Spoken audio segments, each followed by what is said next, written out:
పెద్దపల్లి జిల్లా రామగుండంలోని గోదావరికని సింగరేణి ఏరియా 2వ బొగ్గు గనిలో కార్మికులు ఆందోళన చేపట్టారు. ఇటీవల బొగ్గు గనిలో జరిగిన ప్రమాదానికి కారణమైన అండర్ మేనేజర్ భరత్ మీద చర్యలు తీసుకోవాలని డిమాండ్ చేశారు.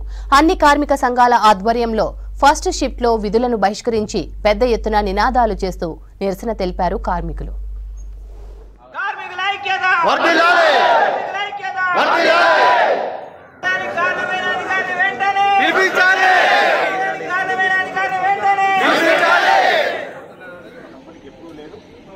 మంది కార్మికులు చనిపోయారు. ప్రమాదాలు జరుగుతూనే ఉన్నాయి.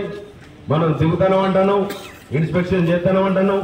ఎక్కడ కూడా ఇన్స్పెక్షన్ చేసే సందర్భాలు కానీ దాఖలాలు కానీ లేదు. బలవంతంగా పనులు చేయించే పరిస్థితి అయితే ఉందో మరి దాన్ని ఈ రోజున కాదు, ఎప్పటి నుంచో మనం చెప్పుకుంటూ వస్తా ఉన్నాం. మేము గుర్తింపు సంఘంగా, ప్రాథమిక కార్మిక సంఘాలుగా అన్ని కార్మిక సంఘాలను కలుపుకొని ఖచ్చితంగా కార్మికునికి ఆపద వచ్చినప్పుడు అందరం కూడా ఐకమత్యంతో పోరాటం చేయాలనేది దీని సారాంశం తప్ప ఇలా ఏ సంఘమో ఏం చేసిందని కాదు.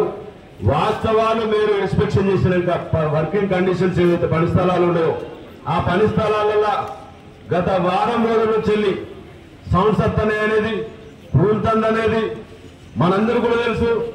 మరి కూలినప్పుడు గత నెల రోజుల క్రితం కూడా అక్కడ కూలినప్పుడు మరి కార్మికులకు వేరే దగ్గర పని అలాట్మెంట్ అలిగేషన్ జరిగినప్పుడు వాళ్ళని కూడా తీసుకొచ్చి మరి మళ్ళా బలవంతంగా నేనున్నా ఏం కాదు అని చెప్పేసి మరి పనులు పురమాయిస్తే ఇవాళ జరగడానికి ప్రమాదం జరిగితే ఒక మనిషి ఎంత